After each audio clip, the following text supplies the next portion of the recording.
Hey everyone, Gill Gross here, and it is time for a preview of the 2025 ATP Finals Championship match. For the sixth time in a span of about 6 months, we've got a big final between Carlos Alcaraz and Jannik Sinner to cap off this 2025 season, which has been defined by those two men. They have both been so good. There are so many stats flying around that contextualizes how good both of them have been that it's dizzying, and it's hard to even process because it's been absolute dominance. And this week, in a miniature encapsulation of what the entire year has been another week in which it seems like they're playing another sport. And I'm telling you, my expectation for both of them every time I watch them play is through the roof, right? It's extraordinarily high. I'm expecting the highest level of tennis always from them, and they surpass it all the time. They still find ways to impress me when I'm watching them play. For Sinner this week, it's been the serve, which we'll talk about, the tactics, which I discussed in depth on my show yesterday. His footwork, his volleys at times this week have left me in awe. For Alcaraz, his defense has been insanity in very offense-friendly conditions. His backhand has been phenomenal. His volleying has been tremendous. And both of them have pretty much rolled, with the exception of Taylor Fritz, who did make Alcaraz uncomfortable in their match with winning the first set, and the second had some tight moments as well. But other than that, this has been a pretty obvious collision course between two guys who are playing at a much higher level than everybody else.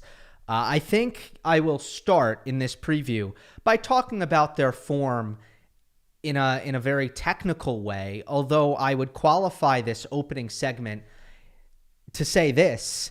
Parsing small differences in form, to me, is not, I'll say this, it's overrated in terms of getting to a prediction, in my view, because matchups dictate so much of what happens on the court, day-to-day variance, circumstances changing.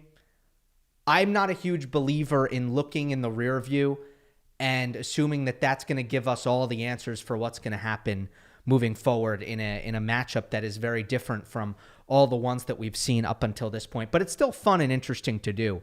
And here are the two.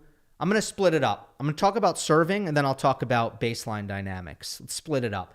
In the serving department, I think it's very clear, just looking at form coming in, Jannik Sinner is serving better. If you look at ace rate, Sinner is at 18.3, Alcaraz is at 9.9.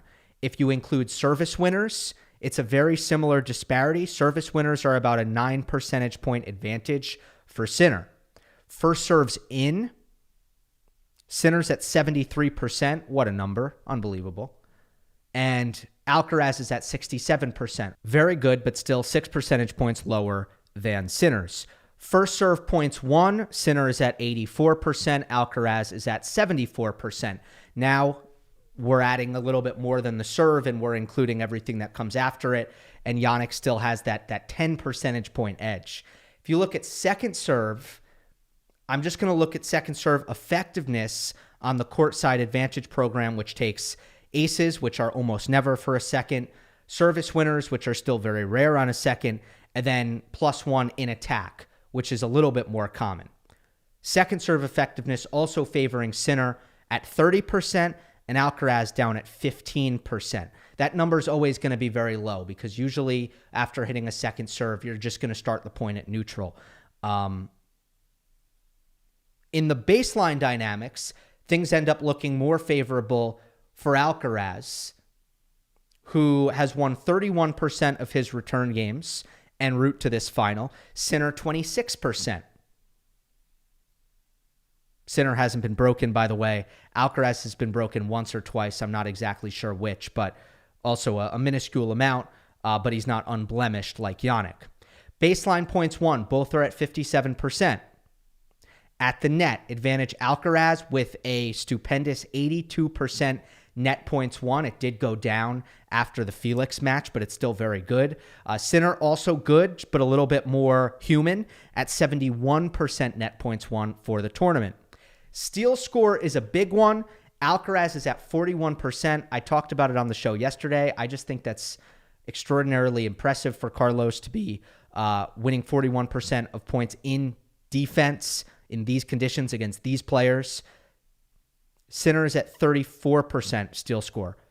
So there is a 7 percentage point advantage for Carlos, which in my opinion is the main reason why he's been able to eke out just a few more breaks than Sinner. All right, so that's the form coming in. I don't have much to go into specifics on their semifinals other than, Carlos was just impeccable against Felix, particularly in the first set when he really didn't put a foot wrong. He refused to miss. It was the absolute best possible level of tennis. And then Sinner against de Minaur, he had some return issues, I would say, which he talked about, and it made it difficult for him to break through in that match initially, despite having some opportunities on de Minaur's serve. But then ultimately, once he got that break late in the first set, he really put his foot on the gas, and it was pretty typical Sinner-de Minaur match, I would say, where the points were often entertaining and impressive, but you just couldn't really find, or Alex couldn't find, any real pathway to success on a consistent basis. So I thought the performances by both Sinner and Alcaraz in the semis were pretty much 10 out of 10. Now, let's start looking forward in earnest. And, normally I structure these previews, Sinner paths to victory, Alcaraz paths to victory, or I'll just go, one player, the other player, then I go to the prediction. I'm going to change it up, got to freshen things up. We've done so many Sinner Alcaraz previews in the second half of 2025. I just feel like changing it. And I'm going to talk about, how many keys do I have? I've got 4 keys that I want to get into. 4 dynamics that I think will decide this match. Then I'll go to my prediction. First one is the speed factor. Not the foot speed, the shot speed. Okay? The shot speed factor. For Sinner, this is old reliable. This is when he's beaten Alcaraz, how he's beaten Alcaraz. But Carlos has adjusted.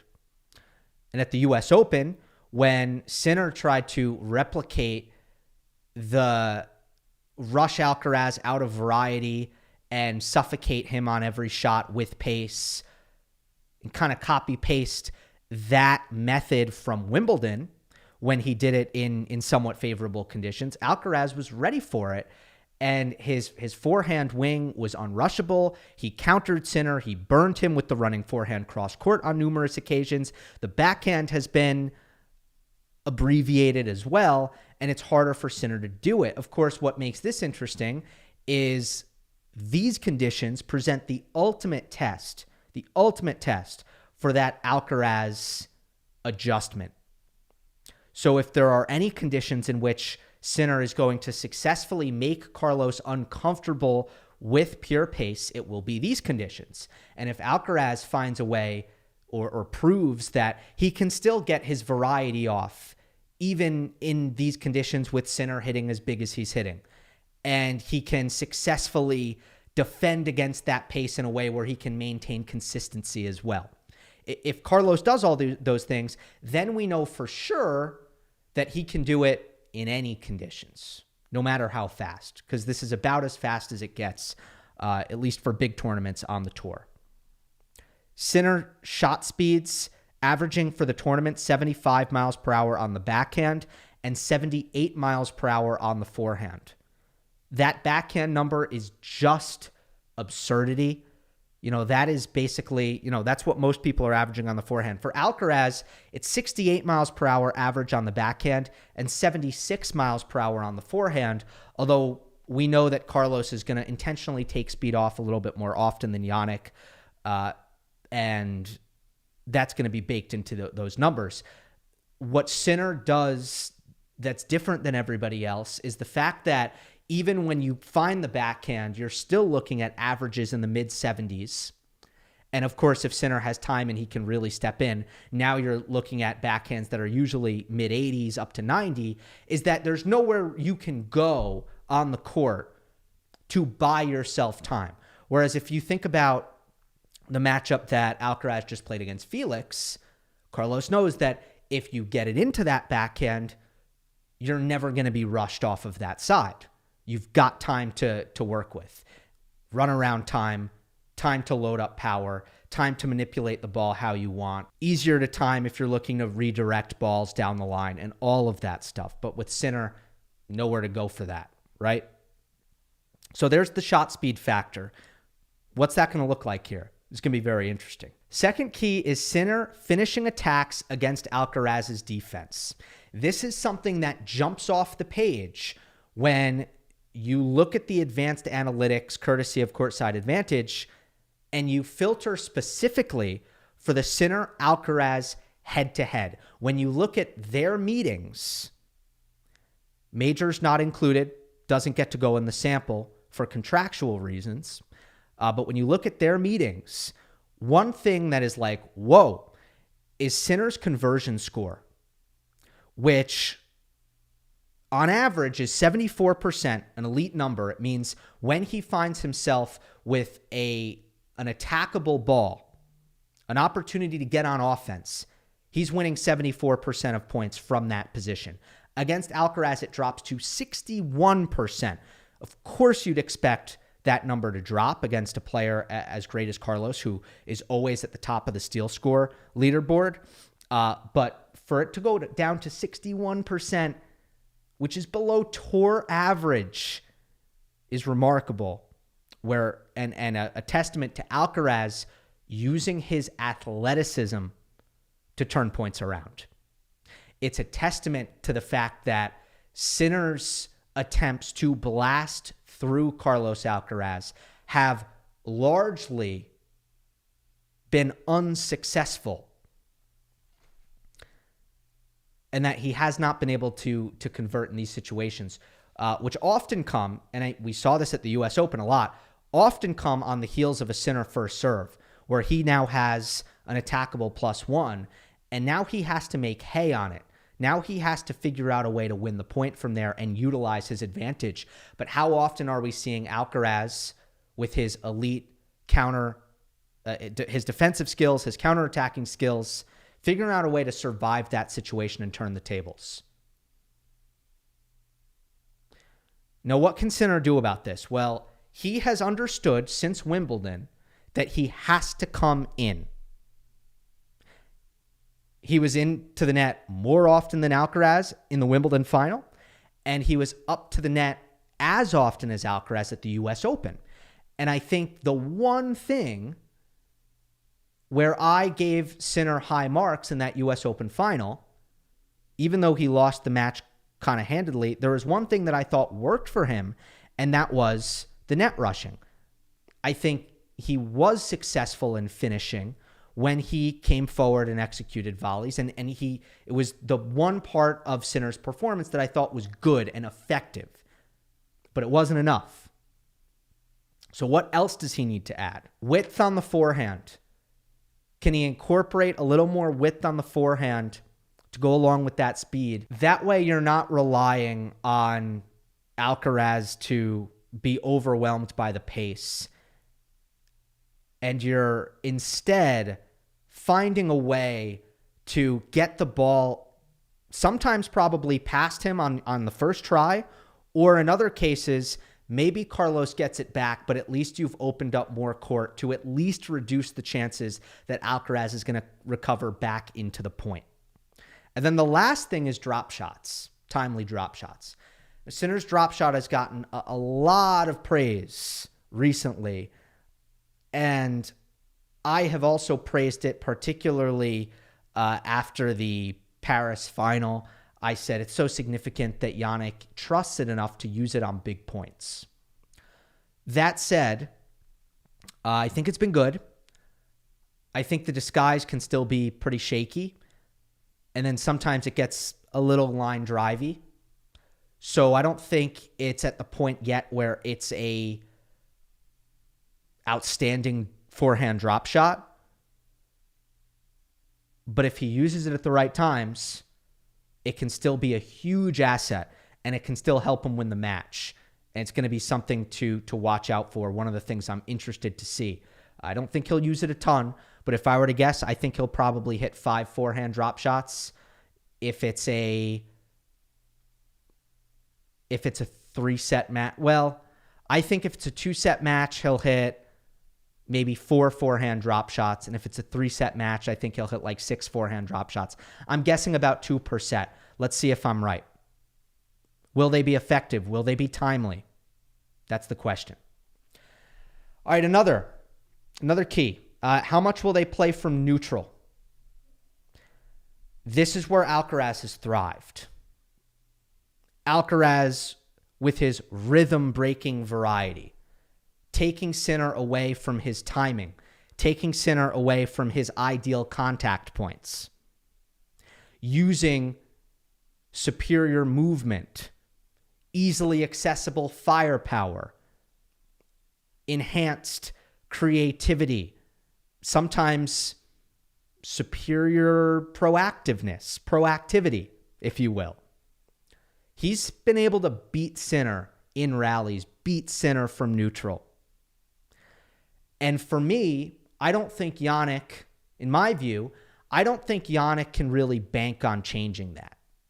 But what I do think he can bank on, potentially, especially in these conditions, is taking Alcaraz's athleticism out of it. Take it out of the equation. How do you do that? You win the serve-return dynamic. And Sinner will count on winning the serve-return dynamic and improving upon his serve-return dynamic in the head-to-head, specifically by way of first serve percentage, by way of going from the 48% that plagued him in the U.S. Open final to the, hopefully for him, the 73% that he's displayed throughout the tournament, or at the very least, the 68-ish% that he has been able to repeat, that he's been able to average in this entire post-U.S. Open season. The second thing you look for here is Sinner's second serve returns. And if he can find aggressive second serve returns, that, again, what are we talking about? We're talking about taking Alcaraz out of the point, out of neutral, and never letting him get there. And I know that this was something I talked about in the lead up to the U.S. Open final, and Sinner was not able to make it happen. And Alcaraz was pretty aggressive with his second serves in that U.S. Open final. He averaged 98 miles per hour, but it's got good jump off the court, a lot of spin, a lot of movement. Sinner's got to, I think, force himself to take on a little bit more risk, in my opinion, than even what he has this tournament. So he's made about 90% of his second serve returns in the tournament. And I don't think it's possible for Jannik to make 90% of returns and be aggressive. So the question for Sinner now is, are you willing to maybe make only 75 or 80% of your second serve returns, but when you do make them, you've done some serious damage? That might be necessary. At the very least, if he's getting beat in rallies by Alcaraz, then that needs to be an adjustment that he's ready to make mid-match. As far as first serve returns, you can't really be aggressive. You can't expect to be aggressive. The serve is too big. But when Alcaraz misses his spots, which will happen on occasion, will the first serve returns land deep enough to give Sinner an attack on the fourth shot? That's possible. But at the end of the day, the overarching theme here is boring short points. Points in which Sinner finds himself in attack right away. But if Alcaraz can find a way to be excellent in keeping his second serve out of trouble, if he's willing to go 110 into the Sinner forehand, or 110 at the body, or when he kicks the ball, it's out away enough where Sinner is actually reaching out of his strike zone to hit the backhand return. If he can do all these things, now he gets to neutral and he can use those advantages that I talked about in the beginning. Or he just makes, he counters Sinner's high first serve percentage by just showing why his return is elite, which it is. And maybe he can get to neutral, at least on a few Sinner service games, get to neutral in spite of Sinner making first serves. Is that the way it'll go? I think in these conditions, probably not. I think in these conditions, it will be difficult to do that regularly. Sometimes, but probably not regularly. I want to end on the intangibles. Spoiler alert, this will be, I think, the most pro-Alcaraz of the keys that tilt towards Alcaraz the most. The one thing in Sinner's favor would be a pro-Sinner crowd. Now, I have a theory that Sinner and Alcaraz are just too professional and too polished mentally to really let a crowd affect how they're playing. And for Sinner, that might mean he's always so locked in. There's a level of focus and intensity and tenacity that is kind of always present. He doesn't necessarily need a crowd to help him along. And then for Alcaraz, in a hostile environment, it might mean I don't think he's going to let that affect his level negatively. But if anything, it could make it easier for Sinner to go on runs. Like, I think, let's say Sinner wins 3 points in a row in impressive fashion and the crowd is really going. It can sort of create the feeling of momentum for Jannik, which then ultimately manifests itself in confidence. And then on the flip side, a little bit more panic or feeling as if things are slipping for Alcaraz. Whereas with a less rowdy crowd, a less partisan crowd, you might feel those same 3 points are played and Sinner doesn't get as much out of it and Alcaraz doesn't feel as panicked from it. So I think from a momentum standpoint, it could make it easier for Sinner to have these really good stretches, these hot stretches in the match. But would I count on that? Not really. What I think is more significant is the pressure factor. Well, what creates pressure? Importance and expectation. Those are the two ingredients. If you don't feel like it's important, really, really important, forget about pressure. It's not going to feel pressure. Or if there's no expectation, that's another way to get rid of pressure. It might be important, but there's no expectation, you're not going to feel pressure. This has both for Sinner. Big time. Because beating Alcaraz is of primary importance in Jannik Sinner's career right now. It's the one thing that has been more failure than success for Jannik in the last 2 years, beating Alcaraz. So you better believe that a competitor wants to change that. And then expectation. Sinner knows that this is his arena. These are his conditions. This is his country. He will feel as if he's defending his turf.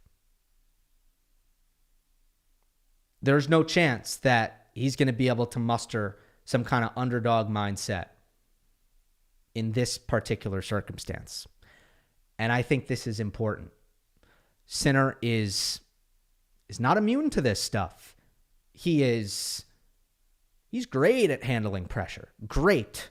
No doubt about it. One of the hallmarks to his recent success, more broadly. But I would throw it back to the U.S. Open final. One of the things that I observed is that Sinner hit the ball bigger and better than any point in the match when he was down 5-4 in the very last game. And suddenly his back was completely against the wall and he had to break in order to stay alive. And he didn't break, but it was like a different player suddenly. Completely different ball speeds from Sinner. right then and there. And it showed me, it unveiled to me that Sinner was playing with some shackles on for the rest of that US Open final, that he couldn't fully get himself to be free. And that, to me, is a huge threat for Jannik Sinner in this match. The second is peak Alcaraz theory. Peak Alcaraz theory is well in effect coming into this final. If they're both playing great, Alcaraz wins. That's peak Alcaraz theory. I'm not quite sure that this theory has been fully disproven, and it would definitely seem to apply coming into this final, where both of them have just been at this marvelous level. Moreover, the record in big finals where Alcaraz is 12-2. He has that aura. He gets into these kinds of positions. Usually he brings his very, very best. And as we saw, like against Felix in the first set of the semifinal, when he's really firing on all cylinders, it is the most overwhelming level in the sport. Prediction. So my gut, because of this intangible stuff that I just talked about, my gut tells me Alcaraz. As usual, this has been a hard one for me. It rarely is an easy one. My logical brain likes Sinner. It likes Sinner. All of these technical pathways that I see, especially in these conditions, for Sinner to impose himself, for Sinner to keep Alcaraz's brilliance athletically and creatively, keep that brilliance quiet by dominating the serve-return dynamic, jumping on him quickly, playing fast, offensive tennis, and just kind of staying on him that way, sort of like he did at Wimbledon. And boy, I mean, if Jannik Sinner keeps serving the way he's served, it's really hard to see him getting broken. Like, I have a lot of trouble imagining him getting broken. But my gut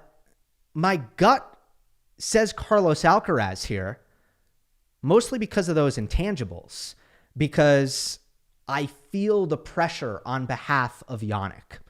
And I think Sinner is at much greater risk of playing below his best level, whereas I'm pretty confident that Alcaraz will get there. And I see Carlos playing freer, and that can just make all the difference when these guys are so close in level. Normally, I go with my technical brain. I go with kind of the logical side of my brain, and I've thought about it here. I think I'm going to go with my gut this time, and I'm going to pick Alcaraz in 3, even though, once again, I think if Sinner plays his very best in these conditions, it should be too good for Alcaraz. Something about the mental side here with the overall trend of the head-to-head and this situation has me going with Alcaraz in 3. Enjoy the match, everybody. Hope you enjoyed this. Don't forget to subscribe. I'll see you next time.